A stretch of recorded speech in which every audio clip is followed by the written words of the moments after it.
Hey, what's up everyone? I just brought up a ton of stuff from downstairs.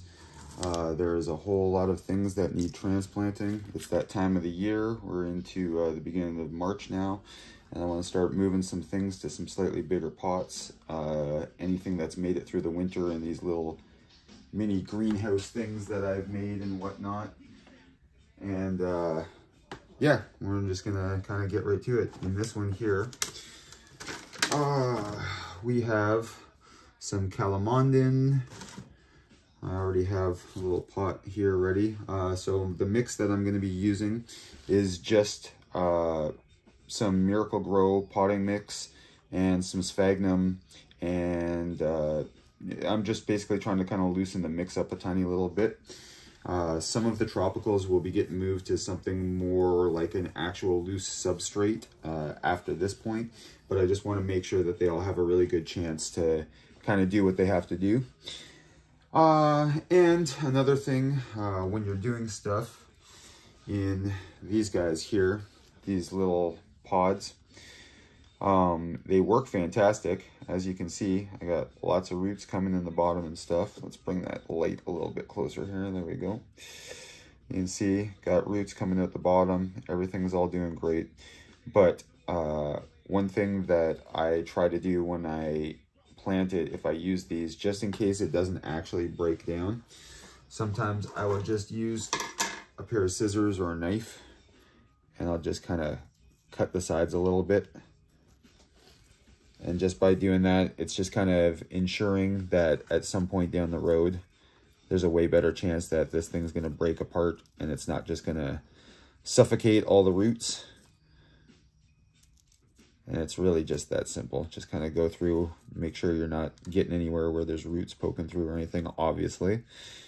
But yeah, just kind of run through it real quick, break it up a tiny little bit, and that's it. And then I'm going to take that guy, and I'm going to literally just put it right in here, nice and comfy. Actually, I might even make that a tiny little bit deeper. And set that guy right in there like that.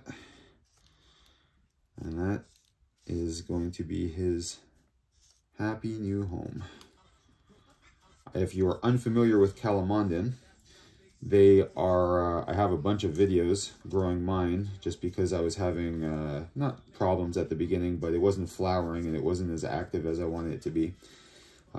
Basically, calamondin is a citrus. It's like an orange, but the nickname is the other lime because they come out looking like baby oranges, but they are actually very, very, very lime-like in the middle. You eat the entire thing with the skin and stuff right on it, and the skin has the sweetness, the inside has the tart bitterness, and together it makes one very, very, very delicious kind of a bite. So we got some calamondin. We're gonna do those up now, and yeah, let's just keep on using these guys here. That's good enough. I have a lot of things in a lot of these little mini greenhouse guys. A lot of cuttings. A couple of the things were seeds and little roots and stuff like that, but most of the stuff were cuttings. And again, it's at that time of the year now where it's starting to get nice, a little more consistently outside. I'm not having to worry about freezing nights so much or anything. I still haven't brought any of the tropicals out, but my trees that were in the basement have all been moved outside now. And actually, you know what? I'm just going to grab something a little better than these scissors. I don't want to get those too rusted up. Sorry, one second, guys. I'm just going to grab a knife here.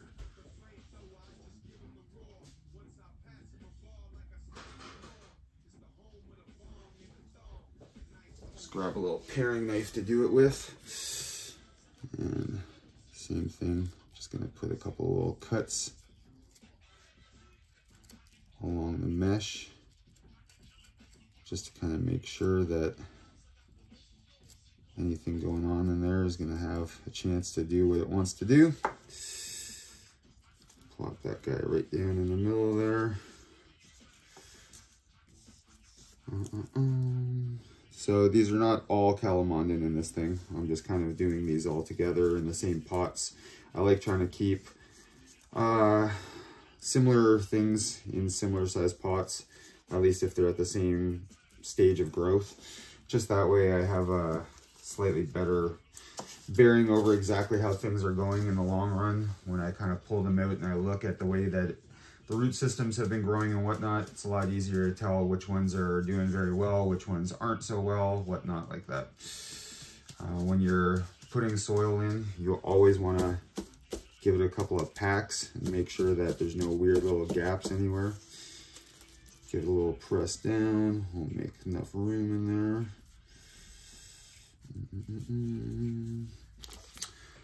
And oh, that guy is doing very well. All kinds of stuff popping off all over the place in this guy. I'm actually not even going to cut this guy very much because some of the roots are starting to come right out the sides already. Again, you just want to make sure that wherever you're going to do it, just kind of take a quick look and make sure you're not cutting any nice healthy little baby roots. And tuck those guys down into the soil down underneath. There we go.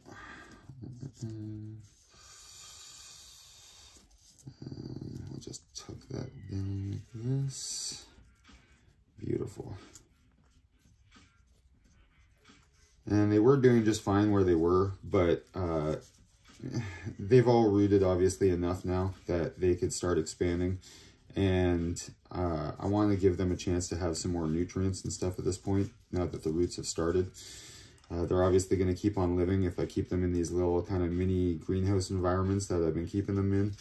But it's going to be a lot happier where it can actually start kind of getting some nutrients and letting the roots grow and do what it wants to do. Last one of these here. And by the way, this was not, sorry, I should have mentioned, this is actually Schefflera here. This is not a calamondin. I should have mentioned that. That's just a weird variegated one that for some reason always grew 4 fingers. And that's why I kind of thought it was weird and interesting, because you see a lot of them with 5, a lot of them with 7, with even 8 or 9, but it's a pretty rare thing. Like the majority of the plant was consistently growing 4 fingers, and I thought it was very, very weird. So that guy's all rooted up, and that's obviously going to keep on going. Now, this guy that I just pulled out is the last calamondin. I had him separated from the other guys a little bit because I noticed a couple of things that looked like they could have been traces of some bugs or anything in there. And I sprayed it down with my eco-friendly kind of mix stuff. And I've been keeping my eye on it for the last couple of weeks, and I haven't noticed anything else at all. So I feel safe enough now bringing them out and doing, oh, forgot a couple of cuts. I feel pretty okay with bringing them out and putting them in with the other stuff now. I pulled it all back and I was looking inside and trying to make sure that I could see anything, and like even the most micro little things moving and stuff, and seems like it's all good. So he's going in the mix with the rest. And I wasn't too worried because there was only a couple of little things in that tray. I wasn't all that worried if somehow it was a bug, if something ended up spreading, it wasn't going to kill a whole bunch of stuff. It was actually contained within that little greenhouse. So that's why I wasn't overly worried about it. But in the long run, there wasn't anything to worry about anyways, because they all went away. So I'm just going to keep on filling up this tray over here with the stuff that's done. So that way I've got enough room here.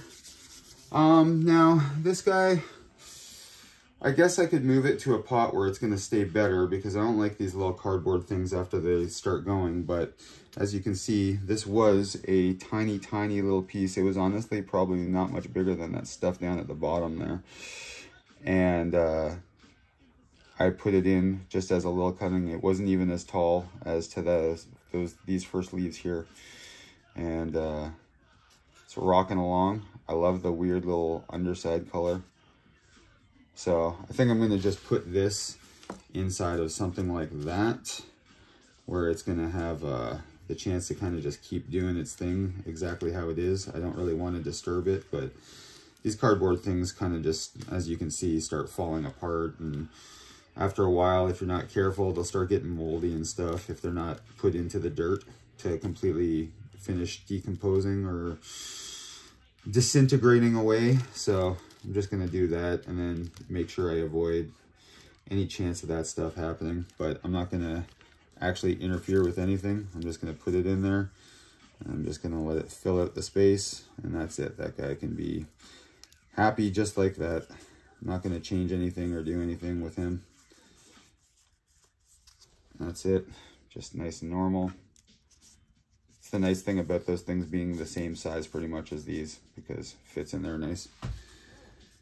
Oh, that guy can go in there. Now, these are a couple of bigger pieces of jade that I had just put in some dirt, and both of them are still living, very much living, and very, very firm still.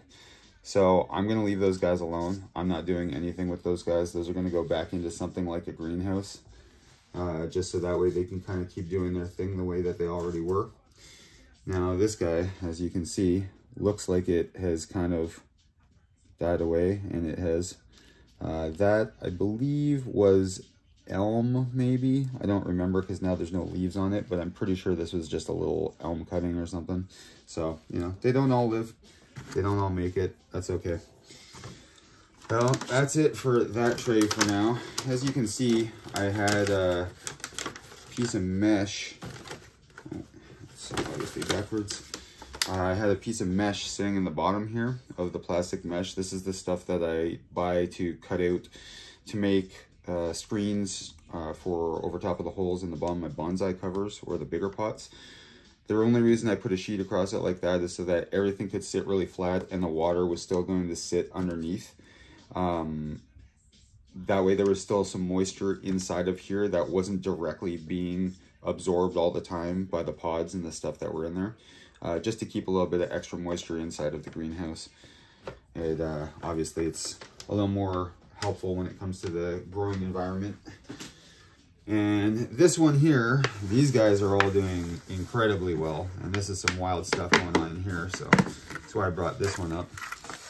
So everything in here, I believe, at first sight, is all Schefflera and Fukian tea trees. And as you can see, we got some pretty wild root action going on, especially from this front corner here. Yeah, this is pretty wild stuff going on. So we're going to start pulling some of these out. They've obviously all made it well over the winter. They've all kind of decided to keep on doing their thing. There's even more wild ones in here. Now, I had to actually cut this guy back because it was starting to wrap the whole entire way around the outside of this thing.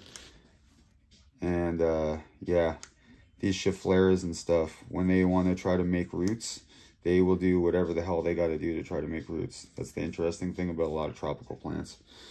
So we'll start moving some of these into some other stuff. The Scheffleras can probably go in something slightly a little bit bigger, just because I want to let them kind of keep rocking. Some of the Fukians, I might, yeah, I don't want to put them in anything too big because they're not overly fast growing and it's going to be in there for a long time. And I don't want something to be stuck in soil for more than 2 or 3 seasons. Yeah, you know what, I'll just take a chance on it, it's fine. Now, the thing that's nice about these little pod things is that once you kind of start working it around or whatever, you can usually kind of slide the whole entire thing out on its own. Now, obviously this one has some roots that are going to make that a bit tricky. We'll see what we can get out here in one. Yeah, this thing's going to start just kind of falling apart. All right, well, that's the shame because this one's split. The other ones that are one piece should actually probably do a little bit better. Just kind of squeeze it a little bit, loosen it up some.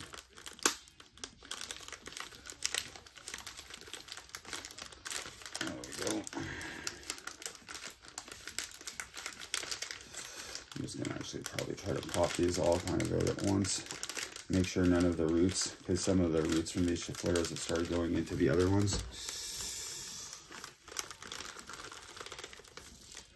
All right.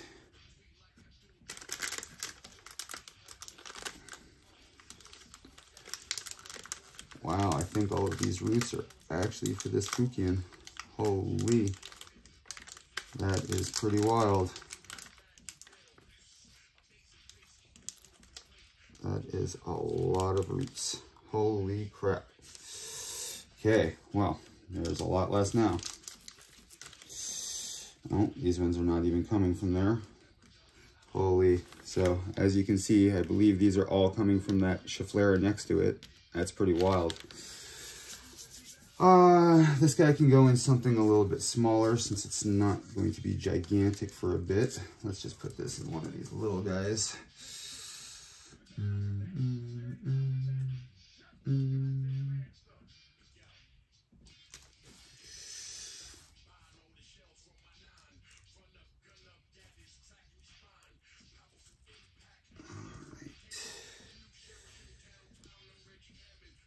And some of these are going to go back into kind of a greenhouse setting. I'm going to put them back inside of something very similar. But again, I just wanted to give them a chance to start actually doing their thing and getting a little bit of nutrients and whatnot, because as much as they'll keep on staying alive with just moisture, they're not going to really start thriving or growing much more. So,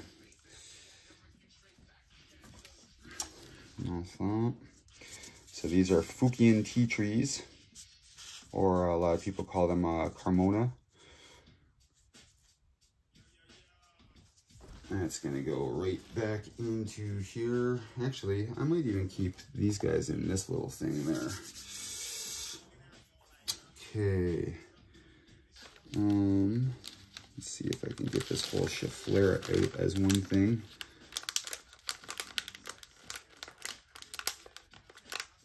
Holy, that is very attached in there. Well, this whole thing's falling apart, so I'm just going to peel it apart anyways.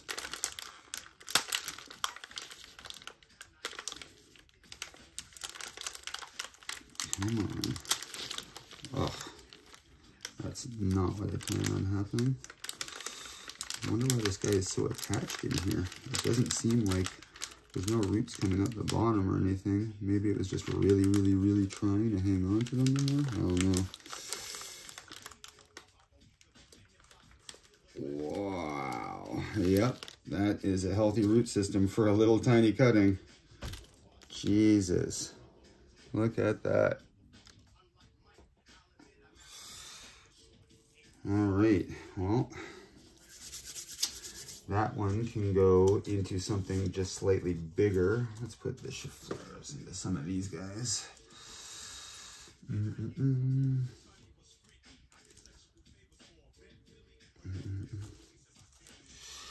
Okay, now let's put some of that stuff in there like that. Actually, I'm gonna snip off the ends of these crazy long ones, promote some more little guys going.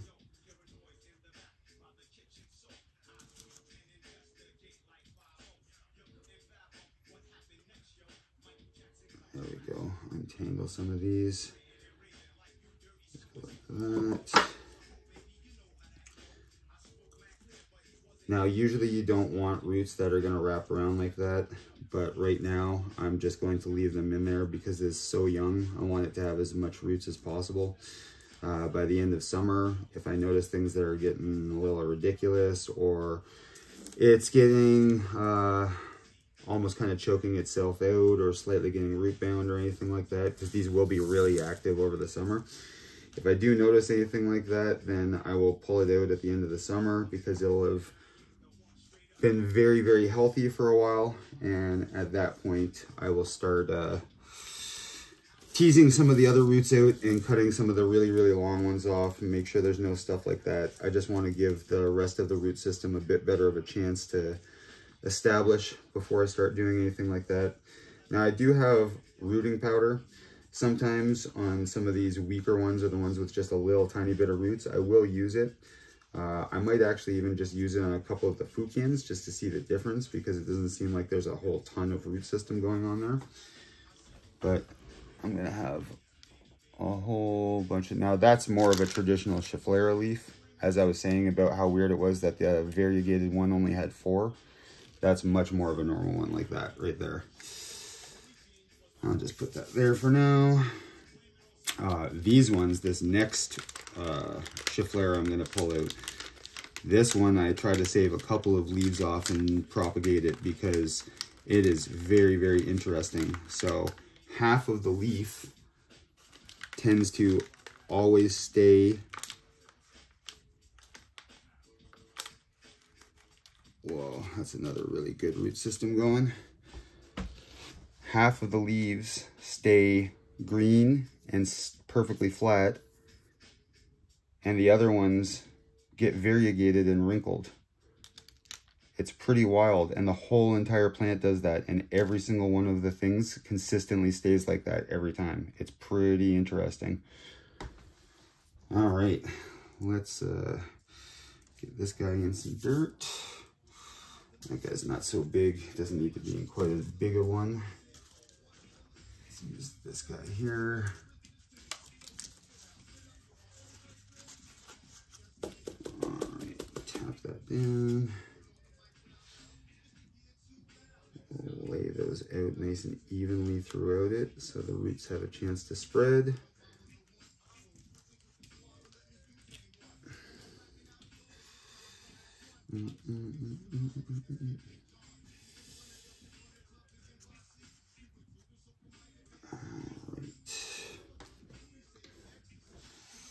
I have a big old bucket of this soil all mixed up because I knew if I had the time or the opportunity, I was going to try to do as many of these as I could, and I still have more of these little mini greenhouse things downstairs with other stuff in it.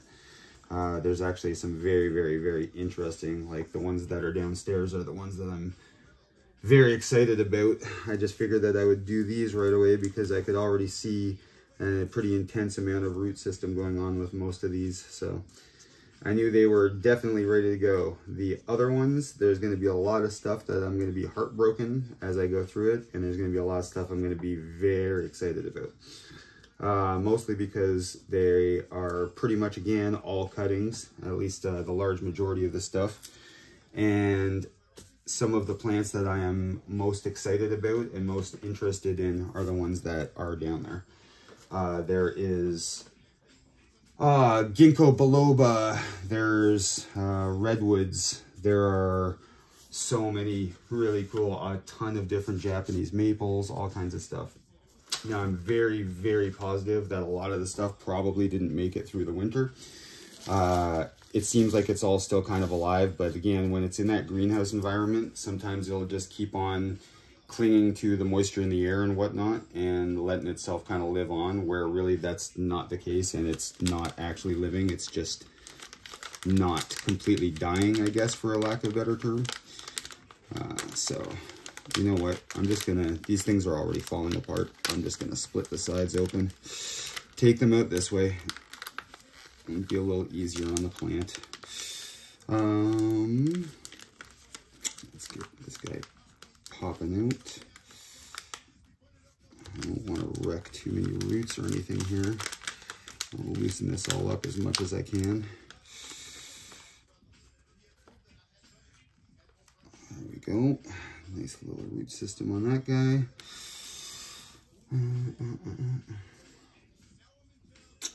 And actually, you know what? With some of these guys, I might even put some of the soil they were already in at the bottom where the roots are going to really touch, so that way it's not too different of a substrate. And hopefully it won't be too shocking to them or anything like that. I don't want to completely expose the roots. I would actually like the whole block to come out as one, but they're so wet right now and so loose that that's not really going to happen. So sometimes you just have to deal with the consequences and the situations that present themselves, especially when it comes to plants.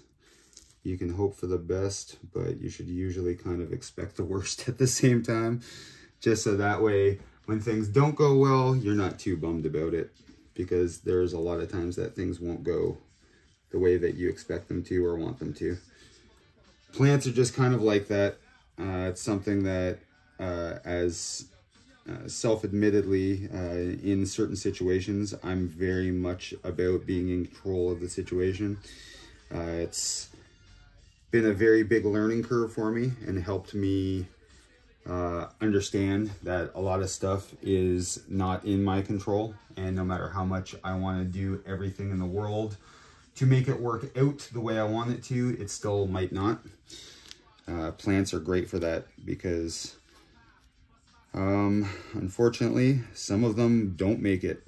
And when you have put a whole bunch of time and effort into a couple of plants, and all of a sudden one day you realize that it's on the way out and there's nothing you can do about it, sometimes it can be a pretty heartbreaking thing. All right, there's another little Fukian. That guy's gonna go back into the kind of greenhouse type little thing over here. Okay, last one in this tray. So I won't, maybe I'll do like a little time lapse or something of the other ones, so that way you don't have to sit and watch me do every single one of these things. I just kind of wanted to give you an idea of what's going on, what I'm doing with the whole process. Oh, that guy I think lost some of the roots down in there. That's a bummer, but hopefully there will be enough to keep it alive.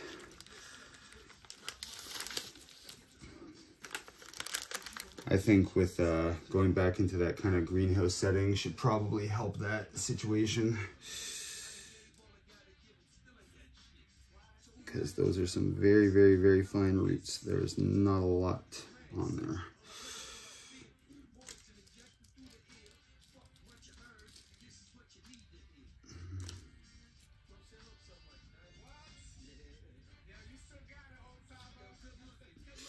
All right.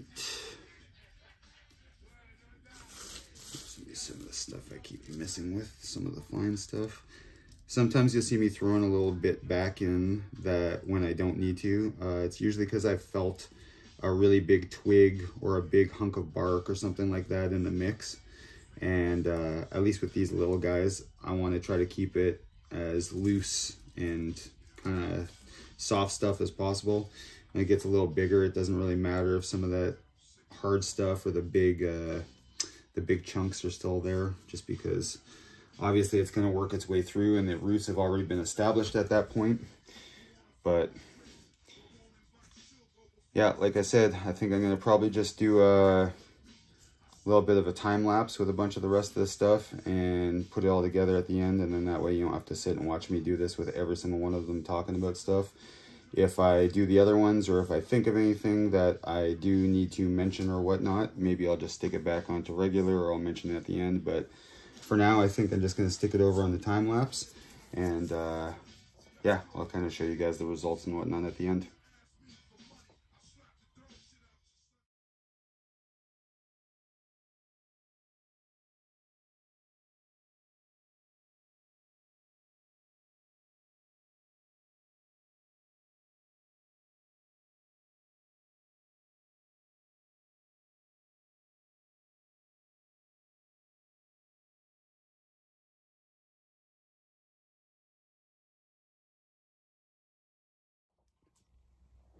All right, so there is the final result of transplanting everything over.